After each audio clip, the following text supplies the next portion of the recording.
Sananga ezayo, dotonanga ezayo, nalingi yo na motema, salananga tinasuka, tindelanga banjelu, fungola lola na. Voilà, bon week-end à tous. Lobby Anani, lobby Anani, lobby Anani, lobby Anani, parce que lobby lobby kozala yanal, lobby kozala yanani, aïe, ah, lobby kozala yanani, aïe, ah, lobby kozala yanani, lobby yanani, o ezali émission abino oyo et kobanda kozekana chaque week-end, tando kosala ba analyse. Ya semaine mobimba sur l'actualité. Voilà.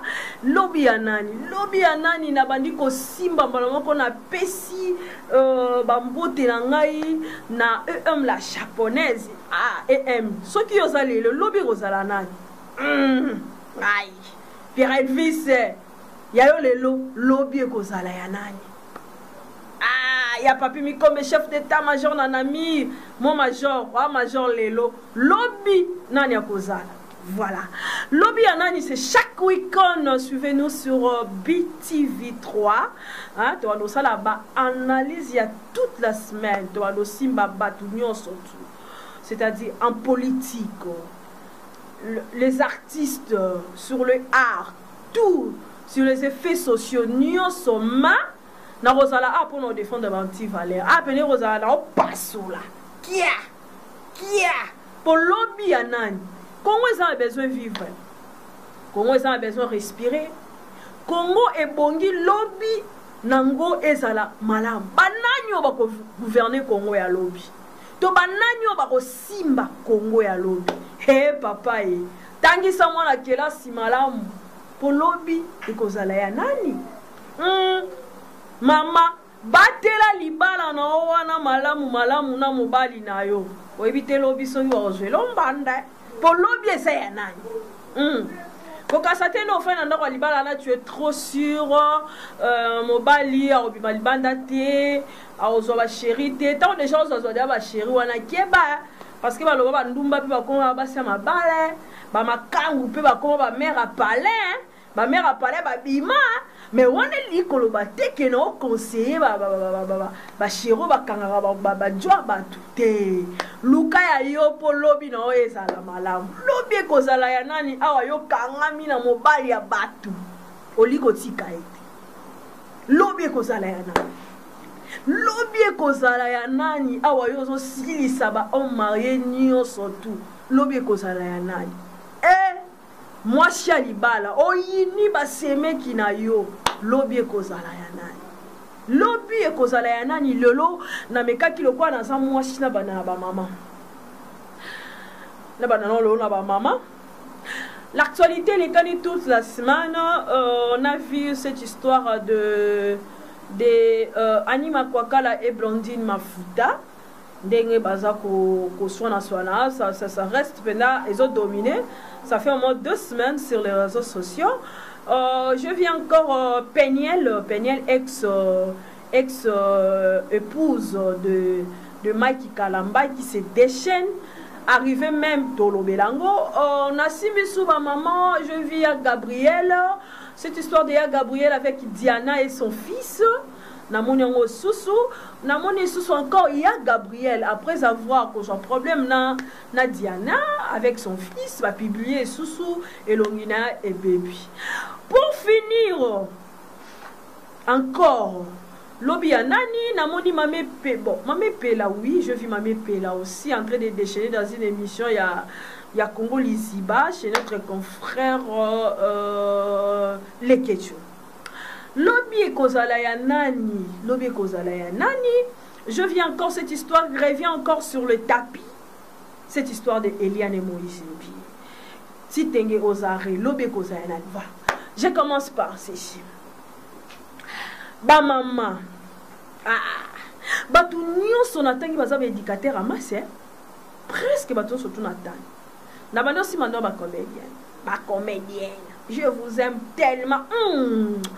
boza kitoko lobi ekozala ya nani nzembo na yeba ngo pena bien te bato ba yebi ngo batindela ngana yemba ngoko pama do chifa bisa téléphone na ngati na yo ngata na WhatsApp lobi ekozala nani artiste ni ngo yema nzembo lobi eko jibe piana jibe lo ah c'est ça jibe mais non yeba pensa te makamongo makamongo pena bien te mais na zo lukango no ti monsieur si ça na monyango na romero yemba lobi kozala ya nani basi ba opesa précréation lobi basi ba ko bota bana basi ba opesa vie mais tala makambo bazo sala sur les réseaux sociaux ça fait mal oh très mal et ils ont ça la basi je prends cette histoire de Annie Makwakala et Blandine Mafuta. Blandine Mafuta c'est un artiste et comédien que je connais Namonake avec Carole n'est bien et puis je vois aussi il y a moi aussi qu'on appelle il y a Annie Makwakala. Ah, ça peut me sonner, les gens l'apprécient aussi. Mais moi, je me demande qu'est-ce qui se passe. Parce que je touche d'abord, il y a Annie, parce qu'il y a Annie à l'Obaka, Nasoro touché Ngai, Nakobima, Nakobanda Kofinga yo. Ah, il y a moi si. Bongote, ya. Bongote, ya, moi si. Bongote, Annie Makwakala, bongote, ya. Bongote, parce que au lieu, oui, au relate à vie, c'est un conseil que je te donne. Au lieu de relate à vie, il y a des artistes, comédiens ou comédiennes sur les tapis comme ça, au tchango boye, talent, le roi, talaka boye, c'est mieux à repérer ça mon conseil. Peut-être tu les appelles, au pire c'est mon conseil, que ça mala mingi. Mais je me demande pourquoi peut aussi comme Keyani abandapé le sous ko tombo kaka boy ko fingaka to ko lobaka ba vie à artiste na ba émission na. On ne sait pas est-ce que il y a quelque chose qui croit bah toi ça un numéro ya ni beaucoup melanga na 4 émissions oh parce que avant na ko taper no fond ya ni na me kapenda ko yeba penza et pourquoi l'on y ça la qui est ko talaka vie à artiste et puis artiste en modèle ba banga kaye pour azo finga bango na ba lolenge moko zéro. Mais je vois pas les artistes et ne réagissent pas. Mais ce qui m'intéresse dans cette histoire, c'est que je vis Blandine a essayé de répondre à Annie Makwakala aussi. Il y a eu vraiment de vidéos insupportables, des insultes énormes. Moi, je me demande, quand je vois Blandine comme ça, non, pas comme je le vois aujourd'hui, hein. Oh non, mon Dieu, les arroses avec Blandine. Blandine s'est déchaînée. Elle est devenue comme il faut. On ne sait pas qu'est-ce qui se passe avec Blandine. A commis ma tata, a commis Silika. D'autres écoutent mon sous. Mon émission est mon rôle. Qui va traiter un coup folle. C'est comme si elle est devenue une folle. On ne sait pas pourquoi tout ça. Kakayani mouta tout mollier. Et qui est derrière qu'on déchaîné à Blandine Mafuta? Est-ce que c'est parce que Annie Makwakala est-ce qu'il fallait car nécessairement Blandine à répondre Annie Makwakala tant à Solobana? Je me demande, vous les comédiens aussi, pourquoi il y a Annie avant d'année kuna vanille na Canada kuna bino bozora ba via bande rona bino bo pesa ga pour tira on a ba réseaux sociaux. Moi je me demande, est-ce que les réseaux sociaux comme tribunal? Est-ce que les réseaux sociaux comme parquet? Et le bilan vient à Félix Oisé quoi le bilan net au soin à son aboité sengeli tout soin. Quand vous voulez critiquer les gens là, moi je vais d'abord attendre d'abord. Quand vous voulez critiquer les gens là, vous insultez comme moi, on même en train de m'insulter. Babina songi, yokutu boinabo. On a dit mina songi. Je fais mon travail. Je viens pour seulement donner ce que de moi, le meilleur de moi. Na yé na pesia. Bon aussi ko bolingi na pesa. Na so pesa o yani. Boyande mo banda ko loba. Tant on ça l'analyse na yé. Yo pe yaka ça l'analyse na o état intellectuel. Il faut pas courir à la télévision pour insulter parce que non mon qui est quoi? Il y a une information. Oh, ouais, tu as le bien ça le coup. Il y a le bâté. Il y a une version en nous boy. Banda ce qu'on décortique en morceaux. C'est ça. On le demande le sangi. Très. Et t'as la coute. Tout ça là. Ça me tape pas. na mona ngo trop nassé, trop banal. Moi, quand on a le temps à commenter un monsieur X qui passe à la télé pour dire mon nom, je n'ai pas le temps de citer ton nom ici. Il y a un temps à combo dans un peu sans gaz. On a non, on a pas le nil parce que on a pas propos boya au lobate. Bah, guima boya au lobeza solide dans nos landes binoté. Voilà. Cette histoire avec Anima Kwakala toujours azofinga ba comédie. Moi, je vais chercher le numéro d'Ani. Je vais les demander même. Na retourne qu'est-ce qui se passe réellement? Pourquoi Azaka Kawana? Est-ce que les style abîmé?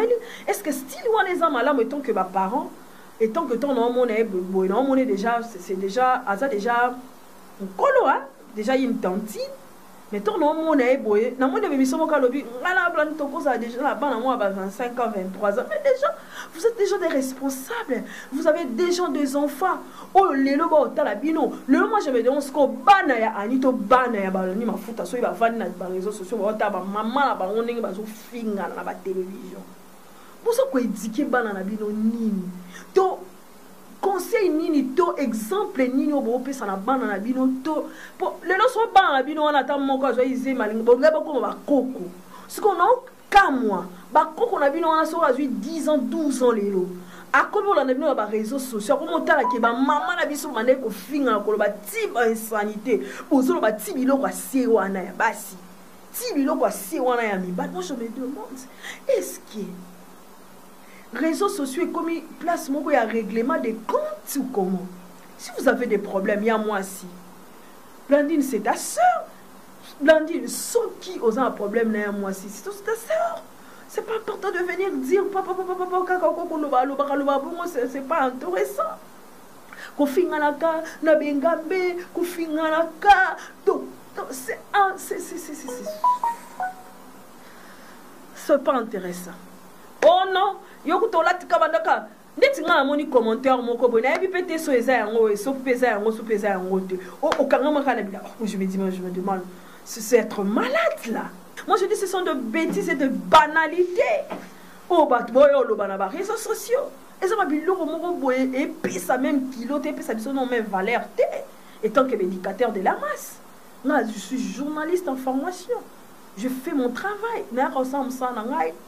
Batwa yo kane onga lo banana tina elambate quand même na ya salité de la télévision je me demande et pas mardoché mais quand on reçoit non moi bien son na la tima be ba téléspectateur na musicien te hein pour ba musicien nem tu ba la ça ba mo ah o viena zonga penati na ba matanga pena on nga netika to kota ka ba mo mais on a pour ça ko to mo moti. Est-ce que vous avez un petit peu de relax, un week-end, un peu de poser dans l'île, t-shirt,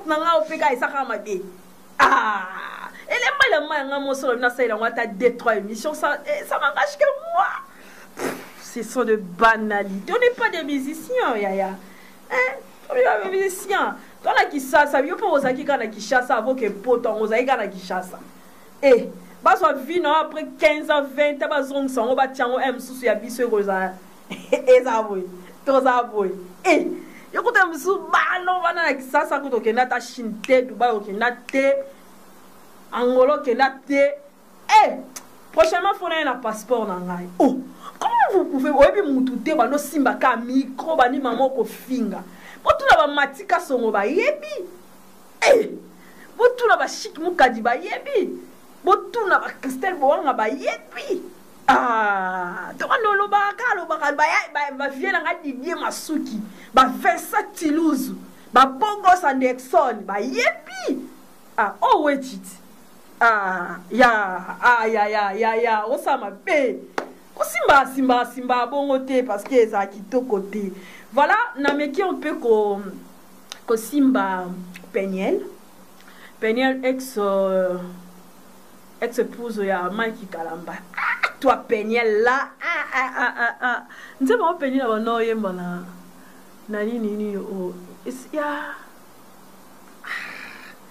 Nga pena iba penza ba nze mongo pena soubiante tellement na koma trop moins bonzambe. Nze moment a fallu pour pas bourrer. Dans vécu en train de chanter et tout. Après cela, mais ça grand Peniel à se déchaîner, mais à qui ti musika ko finga ba parents ya maki kalambai. À qui musika ti ko finga ba sexe. Ya ba parents ya kalambai ti na sina. Bon, moi je me demande toi aussi. Na pesa Peniel faute teo. Faute na pesa ka. Ezala ya maki kalambai. Parce que quand vous êtes des serviteurs de Dieu là. Moi je me demande pourquoi pas ba serviteur de Diango. Pourquoi pas ba serviteur de Diango? Tant bolinga bo ba nzamba lobela binote. Na ba église na mino ko sala na ba prophète te. Pour ça li kamezo iya. Il faut prophète à mon déjà pour a loba de na kati etonga to a lobela déjà mon sale. Ya wana moni kuna kwa ibo il se retrouve na prison makala olia vungule. C'est parce que ceux qui ba prophète ba sala ki na kati aseka. Bainga ba yebe venema izole kana lelo o bainga ba yeba mimi tibola za danger so na koti si makambo yo c'est parce que na olobela basio toi aussi mimi là c'est pas comme ça qu'on fait les choses bon est-ce que peut-être na ke mo musika so ki ka o récupérer ka lupangu ya bana au bout ça ni ke mo balu wana yo réclamer lupangu azape na bana na. Vraiment, cette histoire, les Congolais doivent réfléchir comme Kamango, Kakanenge Tozomo. N'a pas non Peniel. Là, il est mon kunate le lot. Peniel, tu n'es pas digne d'être une femme, d'un serviteur de Dieu, surtout. On dit aux aïeux, mon pagano. Et puis, dans le cas, maman qui m'a aimé à Lula qui a une belle taille de figure, oh, ton déni. Attends, qui crate dans ton déni. Est-ce que moi, à Santa qui coûte à ta tête, attends, moi, mon zambé, moi, mon zambé, mon kékat à peigner les a quitté ton déni. Est-ce que Pénef, les serviteurs de Dieu, toujours au cœur du scandale, toujours au cœur du scandale, le serviteur de Dieu. Voilà. Bon, comme il guerre et comme il entre yona moi sinon yoko finga na kana ba réseaux sociaux. Bino basal nanzane. Et pour ça l'église, on connaît la mona qui occupe ça so Mike no pesa so ba lo so na ba nini kuna so na ba orphelin. Ah. Peniel toi. Moi ça musala nzamba sala boete yaya. Ou bien bon, c'est tout à fait normal. Hein? Et lui, qui ceux qui au bali pasteur, il faut comme maman pasteur, tu vas l'évangéliste, il faut comme moi c'est bon, ça dépend. Mais et tout ça rapport à concevoir ministère ya mobali na yo et sengeli yo pokota na kata lo sambe pe na kata bonzambe et sengeli to yango boyo kaniteo parce que bozala ki babe ngoni chemin. Pour un ba finga nga ba lobio na e ba loba français pas mardoché yam siambe vraiment lobie ko sala yana lobi yana ni bande ko la rai zamba lola vous êtes à chemin mon côté ou à gauche donc vous appelez on à gauche on à droite. Mike là, toi ici à Betelo, ici là au Tambourine qui ça, il fallait qu'on se retrouve quand on est aux États-Unis, na Peniel. Tellement, Peniel c'est les très belles détails de figure aussi.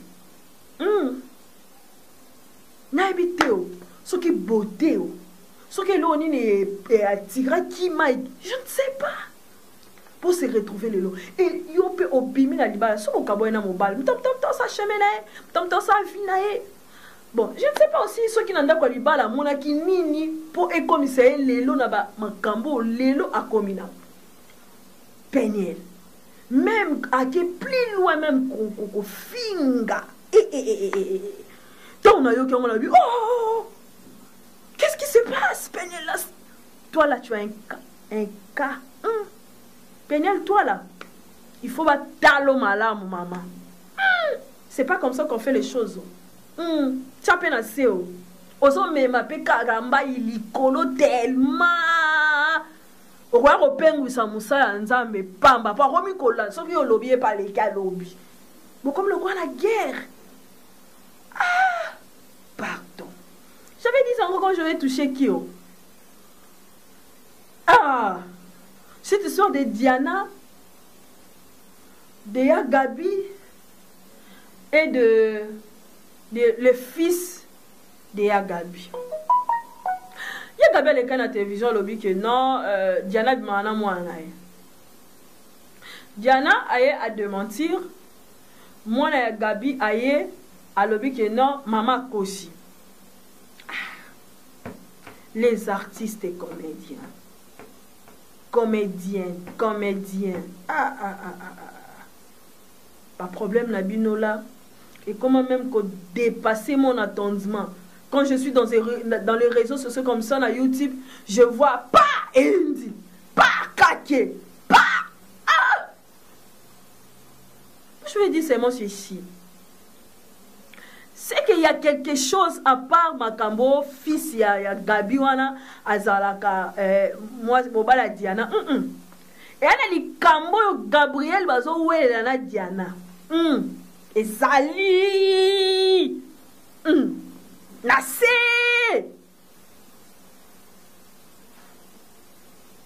Il y a Gabi aussi. Diana, c'est ton collègue.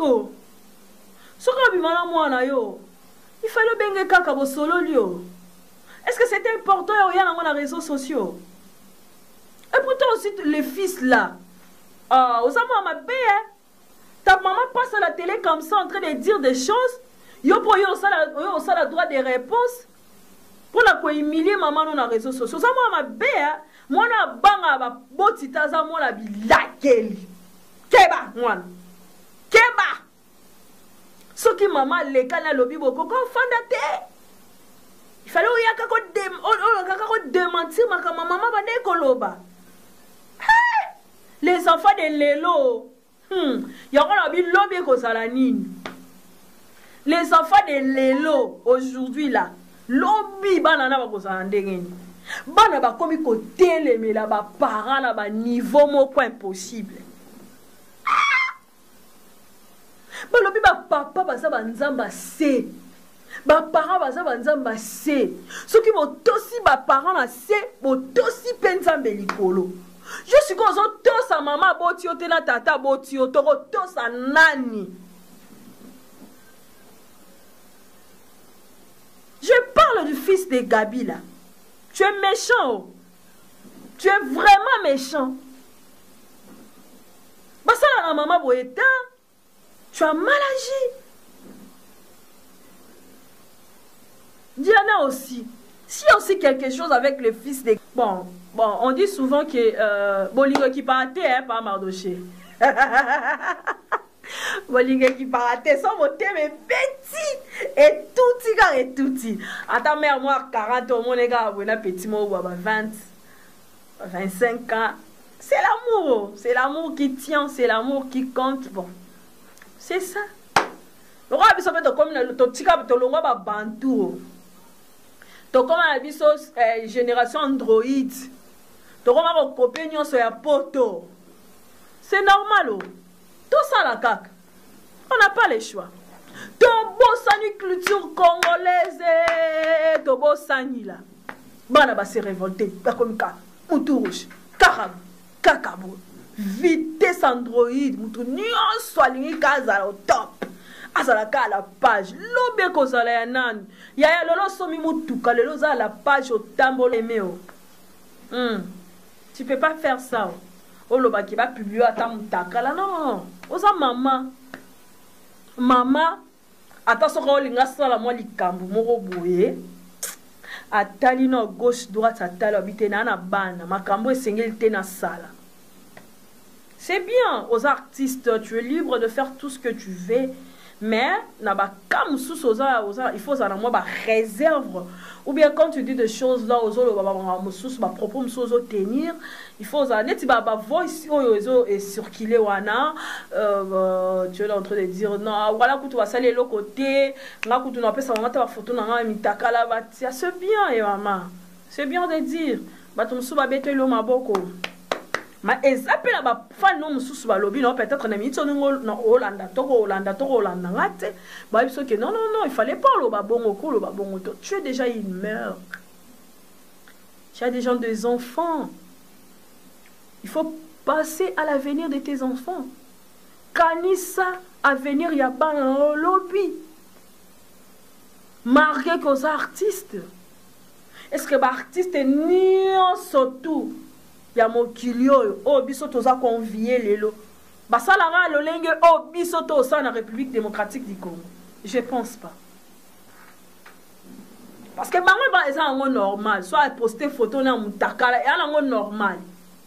Pesa lolenge na bango ba vivaka. Mais biso pe awa toza na lolenge na biso to vivaka. Toyoka na mo ba soni toza mo ba raison po bokoko ezali. Bokoko ne zo réclamer. Pourquoi ça va publier Moutakala? Aboto publier Aïda Ana soutien. Abomo ne peta kit. Ça va publier pasteur moko. Abomo na nde salaka. C'est parce que eza lo lenge na biso te clôture na biso eso senga te to zala lo lenge ya bon. Mais n'importe c'est normal. Par contre c'est les gens Moutakala peu n'importe. Par contre Beyoncé peu n'importe. R. Kelly peu n'importe. Et puis bah on déjà ça va clip à bina dia Moutakala. Et ça veut dire que ça va clip à battre bina Moutakala bolumbu. Bah ça a déjà ba film là bango ba ya ba pornographique. Bah ça dia bolumbu. Donc pour na bango et ça nango normal. Ma bisoteo. Mais attaque tout ça makambo nyonso tout au beau ça n'a raté que le corps. Oh yon nzoto. Et ça temple ya Saint-Esprit. Oh Seigneur les fans na kata muntu. Toko sala nyonso lelo to bosa na Yesu te na kata bomo ina biso. Peut-être yango ne to bosa na lelo tellement to komi ba penser na biso komi tellement au-delà to comme ça ba mususu oyo to réfléchir les soute. To comme ça na ka il dit non. Ya Gabi tiana se. Tia pena na se. Nga linga ba matata na wana tango o jouer. Nde na linga ka. Mais ya matata ya ko swana ka boye. Te kitoko te penda ya. Et ça bien te. Diana na bien garçon mo boye ba botani mwana Akufa Lawrence que son nom repose en paix. Je connais Diana très bien. Vraiment. Pas mal de choses sont dans la cité. La cité.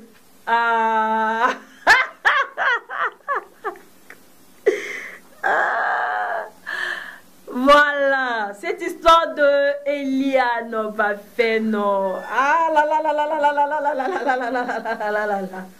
Oh. Maître Joël qui teigne aux arrêts. Quand on a dit Kamba Joël. Il y a Eliane Bafeno Kitoko. Hey! Mama, kambo epesanga kanda mo osono yo kango eh. Non kango kanda parce que pourquoi? Et toucha église. Ce que ça qui nango bazali na bango ba simple batu kaka. Ou bien le frère Moïse Mbiya ça n'est qu'un frère ou bien qu'un frère normal. Mais c'est un pasteur, il y a église mouné le quoi cité bête. Et toucha tellement église mobimba kaka cité betelte et toucha même ba chrétien. Mais les pasteurs toujours au cœur du scandale.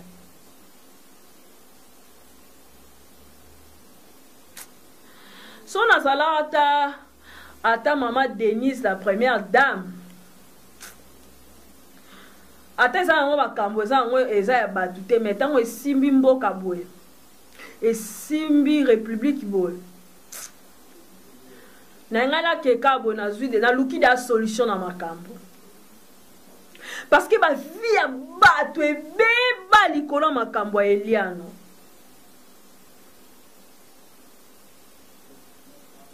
Batu mususu ba risquer ko kufa pour na makambo ya Eliano.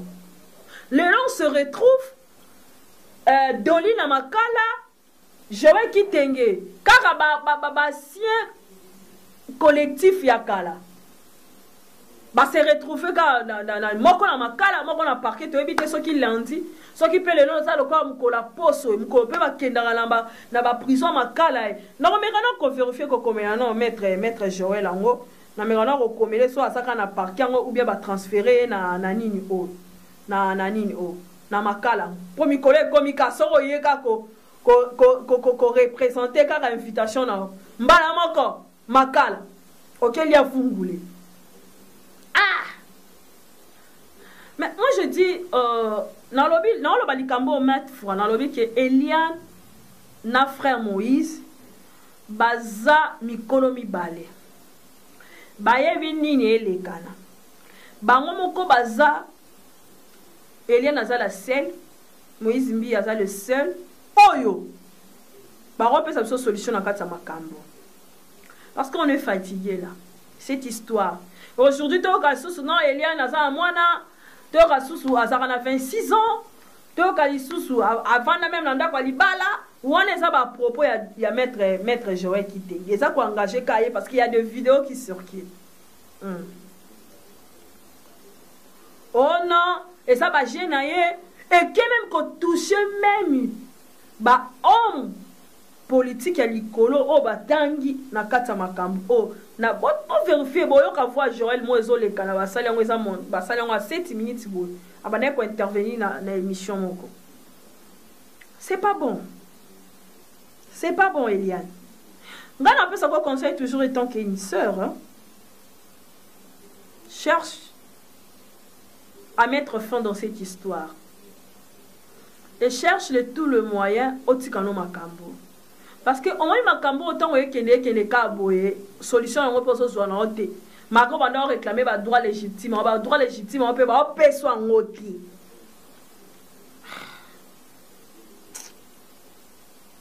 toujours Eliane bah tu baye le frère c'est pas le frère c'est pas l'oncle c'est pas l'oncle la sœur qui est passée c'est pas la sœur c'est son amie. Balongolo bazemi babengi Mireille oui Mireille va conforter bino donc Mireille on a tambola na ye abima sain et sauf atambola na ye le frère Moïse Mbiye il est là azo tambola na Congo mais toi tu es toujours chaque jour à la télé avec tes avocats toujours droit légitime toujours droit légitime. Qui va te donner le droit légitime au moment où Moïse se retrouve chez lui à la maison? Mouton Kangi à Sate. Mouton interpellé à Sate. Mais tu es tout le temps à la télé. Je me demande, qu'est-ce que tu veux? Qu'est-ce que tu cherches? Toi aussi, Moïse Mbiye, le frère Moïse Mbiye. Si quelqu'un demande ces droits légitimes là, pesa yango. Sauve l'église. Sauve l'église si t'es bête. Sois comme un pasteur là où ça sera bon. Voilà. J'étais là aujourd'hui pour dire seulement aux mamans parce que dans l'émission je vais parler sur les actualités. Maman. Et puis la semaine qui vient on a l'actualité ni les autres domineurs. Et puis dans la source c'est chaque week-end lobby anani par rapport aux artistes. Tobando simba moi d'actualité belé bo tobando ça nango analyse lobby kozala ya nani nzambe on va appeler makambo binate. Voilà, merci beaucoup na ba téléspectateurs non surtout habitués 3 vous avez tellement branché à suivre cette émission. Abonnez-vous massivement, vous ne serez pas de si vous nika so kotika na lien bo to kotika monika BTV 3 o te karata lo sapi o kotisa o ka wow chitunga loyaka tokomi na suka émission na biso. On se retrouve prochainement. Bye. Je vous aime tous. Bisous.